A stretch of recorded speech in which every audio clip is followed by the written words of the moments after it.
Les constructeurs européens ont passé des années à vous répéter que les véhicules chinois, c'est du bas de gamme.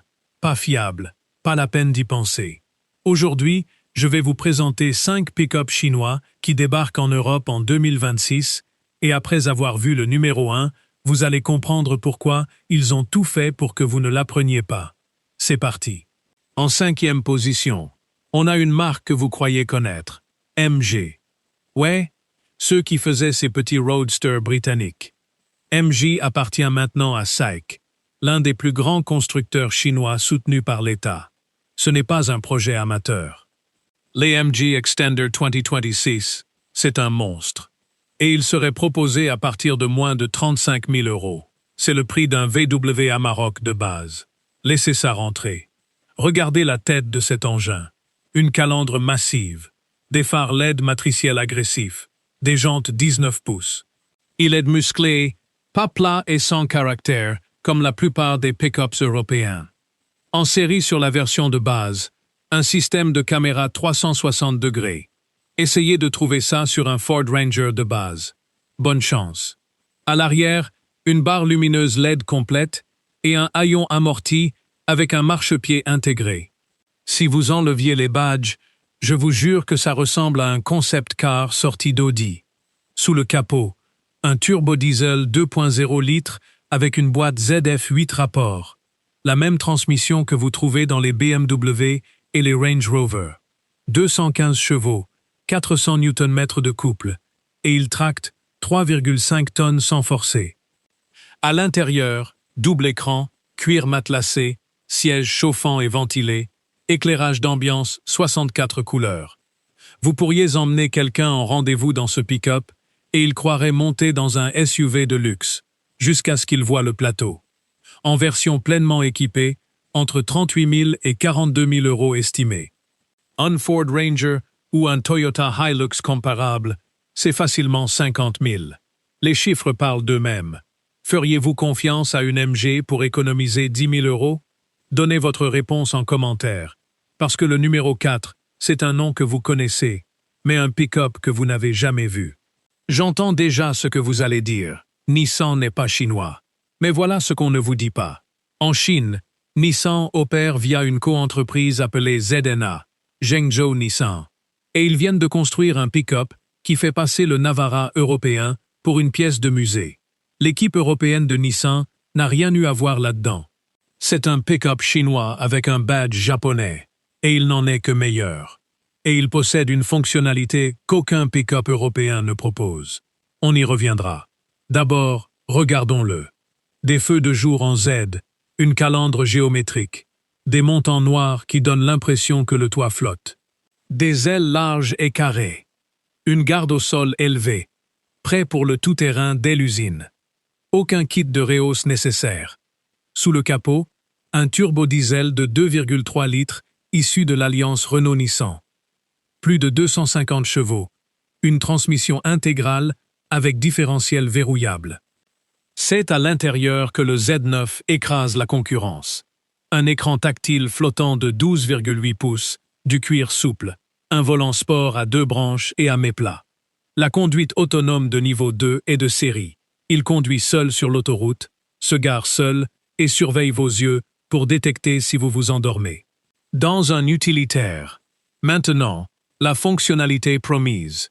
Magic Space. Les sièges arrière se rabattent à plat, offrant 970 litres de rangement verrouillable dans l'habitacle.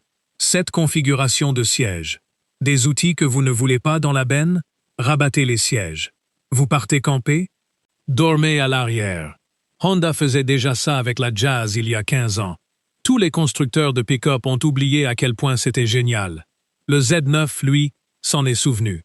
30 000 € pour un pick-up turbo-diesel avec conduite autonome, intérieur luxueux et siège modulable.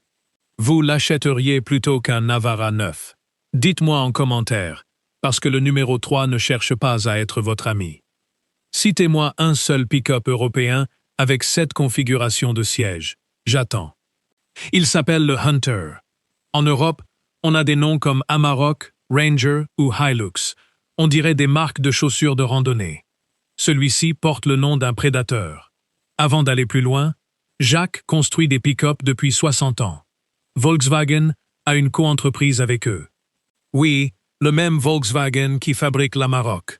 Alors, la prochaine fois que quelqu'un dit « Jacques, jamais entendu parler », rappelez-lui que VW a jugé qu'il valait le coup de s'associer avec eux. Mais oubliez le nom, le vrai choc est sous le capot.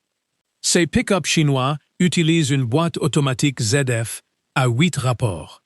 Vous savez quoi d'autre utilise une ZF 8 rapports? Une BMW M5, une Rolls-Royce Phantom. Ils ont mis une boîte Rolls-Royce dans un pick-up bon marché. On se fait avoir. Regardez cette face avant. J'ai vu des portes de châteaux médiévaux plus petites que cette calandre. D'épaisses barres verticales chromées, des phares séparés avec de fins feux de jour LED au-dessus et les feux principaux cachés dans le pare-choc.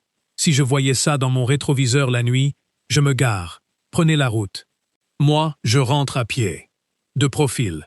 D'énormes passages de roues en plastique qui ressemblent à une armure. Des jantes bicolores de 18 pouces, chaussées de pneus tout-terrain dès l'usine. Aucun passage chez le garagiste. Des barres de toit conçues pour supporter de lourdes charges. Installez une tente de toit et ce pick-up chasse pendant que vous dormez. Sous le capot, un turbo-diesel de 2,0 litres développant 170 chevaux et 410 Nm de couple. Associé à cette boîte ZF à 8 rapports, il délivre la puissance avec une telle fluidité qu'il semble plus rapide que ses chiffres. Un système 4 roues motrices Borg-Warner avec différentiel à verrouillage électronique. Là, on parle de vrai matériel tout-terrain. Ils n'ont pas économisé sur les éléments essentiels. À l'intérieur, c'est terminé. Un écran tactile vertical de 10,4 pouces. Pensez Tesla, pensez RAM 1500 Limited. Interface rapide, graphismes nets, Apple CarPlay et Android Auto sans fil. Des sièges baquets sport en cuir avec surpiqûre contrastée. Un chargeur sans fil de 50 watts qui recharge vraiment votre téléphone au lieu de simplement le faire chauffer. Une console centrale réfrigérée pour garder vos boissons au frais sur les pistes. 7 airbags, dont un airbag central entre les sièges avant. Si ce modèle arrive sur le marché européen en 2026, on parle d'environ 32 000 à 35 000 euros toutes options. Un VW Amarok V6 comparable approche les 60 000 euros.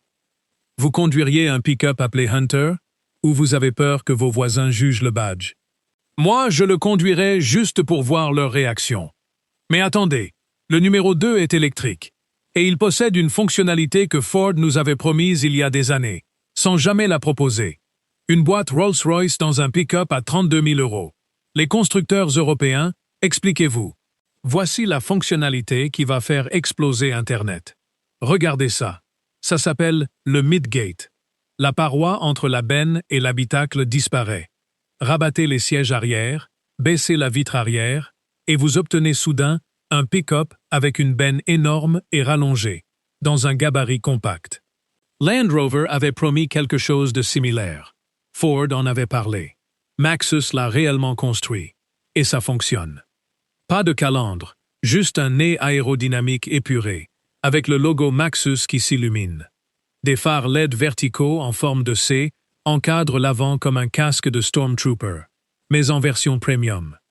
Le capot s'ouvre sur un coffre, avant de 236 litres. C'est plus grand que le coffre d'une Mazda MX-5. Avec ses 5,5 mètres de long, le profil est imposant, avec des marchepieds latéraux électriques qui disparaissent en roulant, des poignées affleurantes. Une suspension pneumatique qui s'abaisse automatiquement sur autoroute pour économiser de l'autonomie. Les chiffres. Transmission intégrale à 2 moteurs, 442 chevaux, de 0 à 100 en moins de 6 secondes. Batterie de 102 kWh pour environ 430 km d'autonomie WLTP. L'Allemagne possède l'un des meilleurs réseaux de recharge d'Europe. Ce pick-up a été conçu pour cette infrastructure. Fonction V2L. Vous pouvez alimenter des outils, une machine à café ou tout votre campement directement depuis la benne. Construit sur une plateforme EV dédiée, avec un centre de gravité extrêmement bas. Une note de sécurité Euro NCAP 5 étoiles est visée. À l'intérieur, double écran flottant, cuir partout, en 2 tons crème et marron. Volant Squircle. carré et rond à la fois, très moderne. Le siège conducteur dispose d'une fonction massage. Le siège passager se rabat complètement à plat, en mode lounge. Mais la star reste cet habitacle ouvert. Abaissez le midgate. Installez un matelas gonflable du tableau de bord jusqu'au haillon. Puis regardez les étoiles à travers le toit panoramique. Le véhicule d'aventure ultime. Au Royaume-Uni, où il sera lancé en premier, il coûte environ 50 000 €. Comparez ça à un Rivian R1T à plus de 80 000 € ou à un Ford F-150 Lightning haut de gamme qui n'est jamais vraiment arrivé en Europe. Pour ce qu'il offre, le midgate, la suspension pneumatique, les sièges massants, la station électrique dans la benne, c'est un rapport qualité-prix exceptionnel. Et le numéro 1 va même faire passer celui-ci pour un simple échauffement. Ford nous avait promis une benne traversante il y a des années. Maxus l'a réellement construite, pour 30 000 € de moins qu'un Rivian. Quelqu'un chez Ford passe une très mauvaise semaine. Dites-moi en commentaire si vous l'avez ressenti. Un seul chiffre, 5,7 secondes. C'est le temps qu'il faut à ce pick-up pour atteindre 100 km/h. Plus rapide qu'une VW Golf GTI.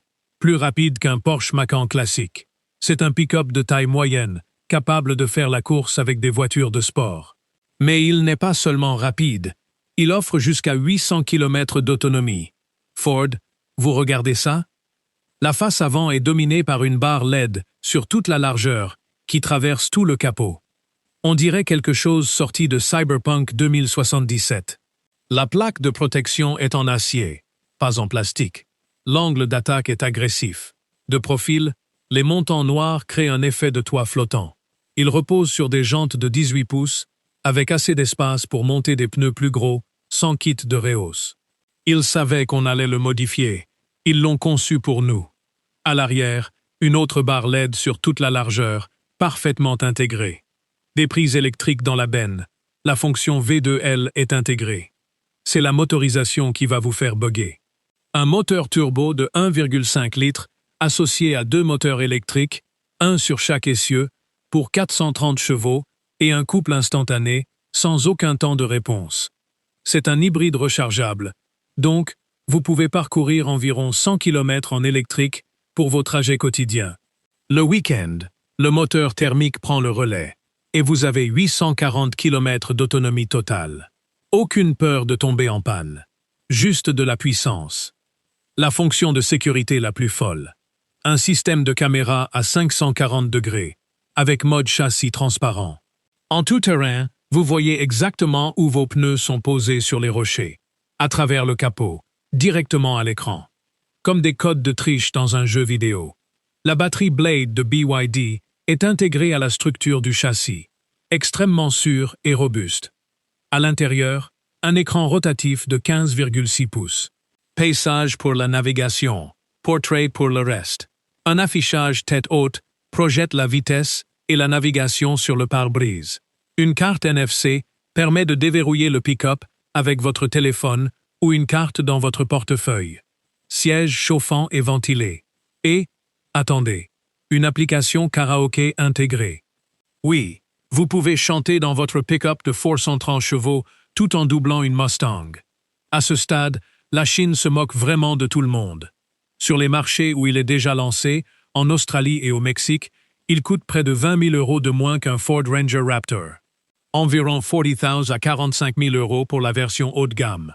45 000 € pour un pick-up plus rapide, plus efficace et mieux équipé technologiquement que des modèles à 70 000 €. Ce n'est même plus un combat équitable. Alors voici la vraie question. Vous avez 45 000 €. Vous achetez un Amarok de base, siège en tissu et performance modeste, ou le BYD Shark 6, qui atteint 100 km/h en 5,7 secondes et vous permet d'oublier le carburant en ville. L'industrie automobile européenne, à vous de jouer. 430 chevaux, 800 km d'autonomie, karaoké intégré, 45 000 €. Citez-moi un seul pick-up européen qui s'en approche. Sync Pickup. Une conclusion. Le marché évolue plus vite que les marques européennes ne veulent vous le faire croire. Les 45% de droits de douane de l'UE sur les véhicules chinois. Ajoutez-les à chaque prix que je viens de mentionner. Le BYD Shark 6 reste moins cher que le Ranger Raptor. Les MG Extender restent plus abordables qu'un Amarok de base. Les droits de douane ont gagné du temps. Ils n'ont pas changé la destination. Lequel de ces 5 pick-up achèteriez-vous vraiment? Dites-moi votre choix en commentaire, laissez un like et abonnez-vous, parce que 2026 sur les routes européennes risque d'être très intéressant.